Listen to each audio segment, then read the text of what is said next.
Hello good morning students, welcome to my channel ATM classes by Satyam. तो आज हम लोग करेंगे ग्रुप से रिलेटेड कुछ थ्योरम्स को। सबसे पहले जानेंगे कैंसिलेशन लॉ क्या होता है और उसका प्रूफ जानेंगे। फिर जानेंगे कि आइडेंटिटी एलिमेंट और इनवर्स एलिमेंट जो है वो ग्रुप में यूनिक होता है और उसको साथ साथ प्रूफ भी करेंगे इस वीडियो लेक्चर में।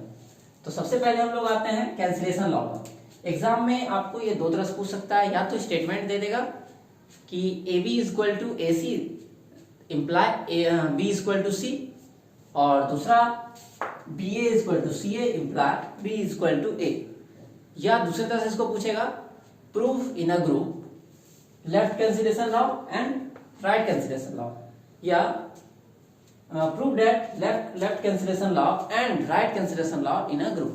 तो किस तरह से इसका अप्रोच होना चाहिए जिससे कि हम लोग को ज्यादा से ज्यादा नंबर मिले वो देखते हैं। तो सबसे पहले आप लोग को इस क्वेश्चन में, क्योंकि इसका सॉल्यूशन जो है बहुत ही छोटा होता है, 4-5 लाइन में इसका सॉल्यूशन हो जाता है, और वहां पर एग्जाम में जो क्वेश्चन आता है वो मैक्सिमम या मिनिमम बोल रही है कि 8 नंबर का तो लगभग ये आता है। तो वहां पर अगर 4 लाइन में अगर प्रूव कर दे हम लोग तो नंबर मिलने का चांस थोड़ा कम होता है। इसीलिए हम लोग क्या करेंगे, इसको थोड़ा सा एक्सपेंड करेंगे, अप्रोच बनाने का इसको थोड़ा सा अलग करेंगे। ठीक है, तो सबसे पहले हम लोग यहाँ पे चूंकि ये दिया हुआ है कि A B C belongs to a group G, तो हमको प्रूव करना है। तो सबसे पहले हम लोग ग्रुप को डिफाइन कर देंगे कि ग्रुप क्या होता है। ठीक है, लेट जी बी, या ऐसे करते हैं कि here G be a group, therefore the following conditions are satisfied।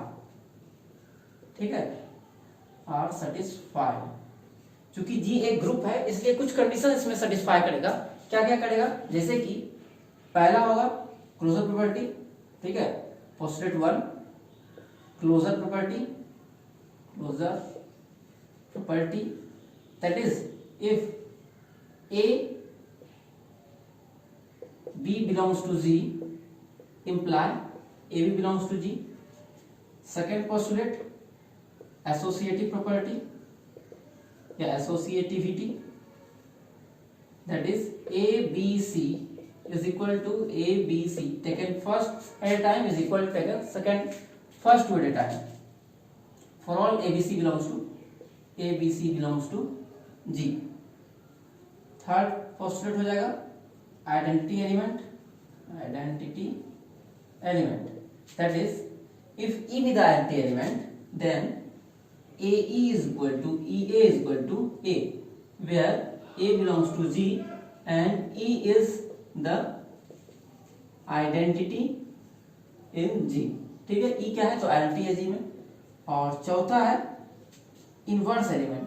ठीक है, inverse element, each element of a group has an inverse element, that is A inverse is equal to A inverse A is equal to E। मतलब कि हर एक element का G में for all A belongs to G, हर एक A के लिए उसका इनवर्स जरूर मिलेगा G में। तो इतना हम लोग को क्या करना है, पहले डिफाइन कर देना जिससे मेरा आंसर जो है हम लोग का थोड़ा सा बढ़िया हो जाए। इसके बाद हम लोग 4 लाइन आराम से प्रूफ कर देंगे। ठीक है, इसका प्रूफ में जो कि ज्यादा कुछ है नहीं, यहां पर हम लोग प्रूव कर लेते हैं 4 लाइन में। Since a b equal to A c दिया हुआ है, ठीक है, since a B is equal to A c. ठीक है, तो हम लोग क्या करेंगे, imply a inverse a B is equal to a inverse a c. ठीक है, यहां पे क्या किया हम लोगों ने, तो multiplying by A inverse in left. ठीक है, तो लेफ्ट साइड में हम लोग क्या किया, ए इनवर्स से मल्टीप्लाई कर लिया, मल्टीप्लाइंग बोथ साइड्स भी लिखेंगे तो बढ़िया होगा, both side by A inverse in left. तो यहां पर ये हो गया। रीजन आप लोग को जरूर देना, याद रखिएगा, इंप्लाई। अब यहां पर क्या लिखेंगे, ए इनवर्स ए बी, इस बार पेयर चेंज कर दिया हम लोग, और इधर भी लिखेंगे ए इनवर्स ए और सी।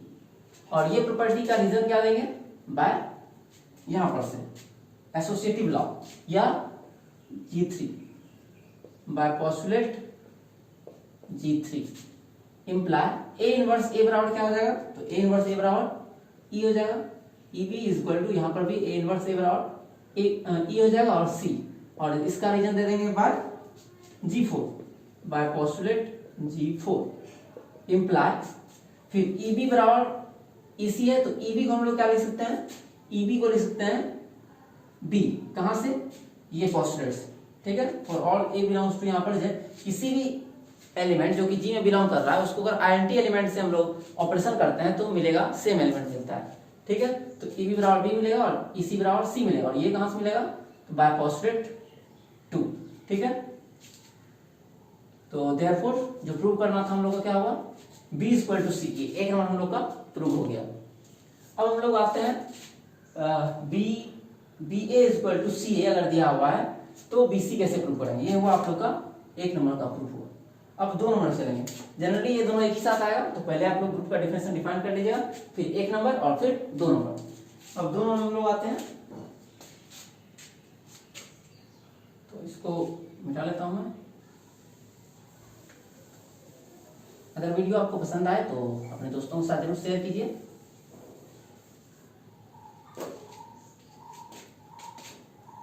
तो यहां पर आता है अब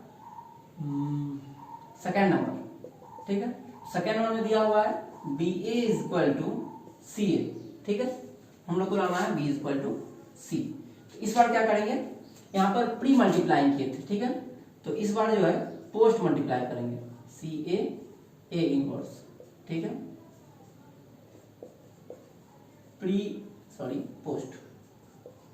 post multiplying by A inverse. यहां पर both side by A inverse in left के जगह पर प्री मल्टीप्लाइंग कर लेंगे, ज्यादा बेटर रहेगा, pre multiplying by A inverse, ठीक है। फिर ये बन जाएगा आपका, चेंज करेंगे आप लोग पेयर में, तो यहां पर एसोसिएटिव प्रॉपर्टी लगेगा CA A इनवर्स, ये कहां से आया, बाय G2 एसोसिएटिव प्रॉपर्टी से। फिर ये बन जाएगा E, और यहाँ भी बन जाएगा E, और ये हो जाएगा आपका G3, ये प्रॉपर्टी हो गया आइडेंटिटी एलिमेंट का। फिर BE बराबर हो जाएगा B और CE बराबर C, और ये हो जाएगा आप लोग का, अच्छा ये इनवर्स बराबर A था, ये इनवर्स, तो ये 4 प्रॉपर्टी था, और ये हो जाएगा बाय G3, ठीक है। तो B इक्वल टू C फिर से हम लोग का प्रूफ हो गया, जो कि हम लोग को करना था। तो हम लोगों ने लेफ्ट आइडेंटिटी प्रूव कर दिया, राइट आइडेंटिटी भी लेफ्ट कैंसिलेशन लॉ और राइट कैंसिलेशन लॉ भी दोनों का दोनों प्रूव कर दिया। अब हम लोग प्रूव करेंगे कि ग्रुप में जो है आइडेंटिटी एलिमेंट और इनवर्स एलिमेंट जो है यूनिक होता है, और उसको भी बड़े आसानी से 5 से 7 लाइन में प्रूव कर लेंगे, लेकिन किस तरह से अप्रोच होगा वो भी हम लोग सीखेंगे, ठीक है। तो अब हम लोग प्रूव करेंगे the identity element in a group is unique. तो ग्रुप में जो है आइडेंटिटी एलिमेंट यूनिक होता है, ठीक है। ये भी बहुत ही इंपॉर्टेंट क्वेश्चन है, या बोल सकते हैं मोस्ट इंपॉर्टेंट क्वेश्चन है, very very important question.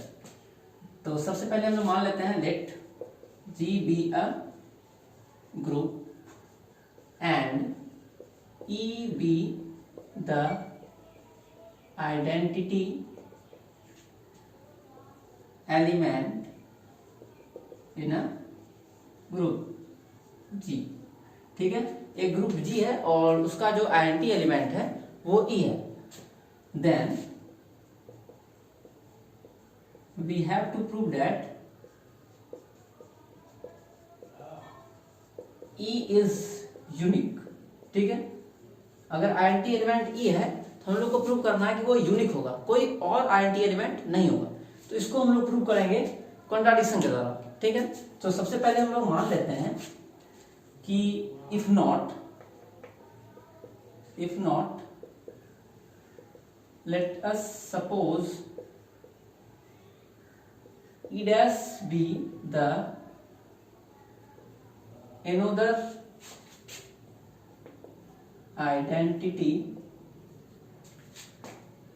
element in G। हम लोग मान लेते हैं कोई और है एक ऐसा एलिमेंट जो कि आइडेंटिटी एलिमेंट G में है, ठीक है। अब हम लोग बढ़ते हैं अपने प्रूफ पर। Let A be any element of G and E be the identity, therefore चूंकि A कोई एलिमेंट हम लोग G का लिए और E क्या है, आइडेंटिटी एलिमेंट है, तो हम लोग को क्या मिलेगा, AE बराबर EA बराबर A। ठीक है, इसको इक्वेशन 1 मान लेंगे। Also let A be any element of G and as E dash is also the identity element। अब यहाँ पर क्या है, A हम लोग का G में है और E dash भी क्या है, आइडेंटिटी एलिमेंट है। तो E dash भी आइडेंटिटी एलिमेंट है, तो उसको हम लोग फिर से लिख सकते हैं A E dash बराबर E dash A बराबर A। ये हो गया इक्वेशन 2। तो इक्वेशन 1 और इक्वेशन 2 से हम लोग को क्या मिलेगा, ए ई बराबर ए ई डैश। ठीक है, from equation 1 and 2 we have, कर ले,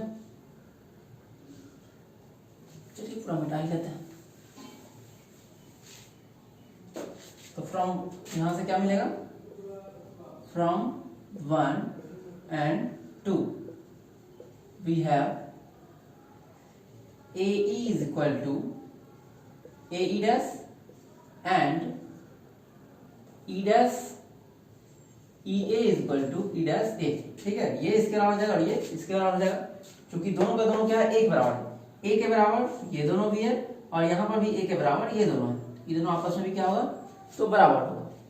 तो यहां से हम लोग को मिल जाएगा इम्प्लाई E बराबर E dash, कहां से, तो अभी तुरंत हम लोगों ने प्रूव किया था लेफ्ट कैंसिलेशन लॉ। लेफ्ट का एलिमेंट क्या हो जाएगा, कैंसिल हो जाएगा बाय लेफ्ट कैंसिलेशन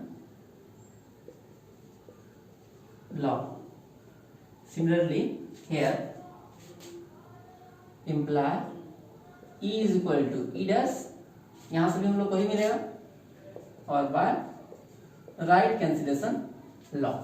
ठीक है, तो यहां से देयरफॉर हम लोग को क्या मिल गया, E बराबर E डैश, देयरफॉर या फाइनली वी गेट E बराबर E डैश। तो E डैश जो कि हम लोग माने थे कि E डैश क्या है, एक एनोदर एलिमेंट है जो कि आइडेंटिटी है, और हम लोगों ने प्रूव क्या कर दिया कि दोनों दोनों क्या है, बराबर है। Therefore identity element in group is unique. ठीक है, इसलिए क्या हो गया, आइडेंटिटी एलिमेंट यूनिक होगा। ठीक है, अब हम लोग जो है मल्टीप्लिकेशन, ये इनवर्स एलिमेंट जो है ग्रुप में यूनिक होता है, इसको हम लोग नेक्स्ट वीडियो में करेंगे। और साथ ही साथ अगले वीडियो में एक जो है मोस्ट इंपॉर्टेंट क्वेश्चन हम लोग करने वाले हैं, जो कि हर एग्जाम में आने का चांसेस उसका जो है 70% चांस रहता है कि वो आ ही जाता है, बशर्ते कि पिछले साल नहीं आया हो तो रिपीट करने का चांस उसका ज्यादा रहता है। तो रिवर्सल लॉ जो कि है ये वाला प्रूव करेंगे हम लोग। एक तो प्रूव करेंगे कि इनवर्स जो है किसी भी एलिमेंट का इनवर्स यूनिक होता है, और दूसरा प्रूव करेंगे reversal law, that is A B inverse is equal to B inverse A inverse. तो ये दोनों क्वेश्चन को हम लोग नेक्स्ट वीडियो में करेंगे। तो अगर वीडियो आप लोग को पसंद आ रहा है तो अपना व्यूज जो है कमेंट बॉक्स में बताइए कि वीडियो अच्छा है या नहीं है, या हम लोग मुझे अगर कोई सुधार करना है तो क्या सुधार करना है वो भी आप लोग अपने कमेंट को बताइएगा। धन्यवाद।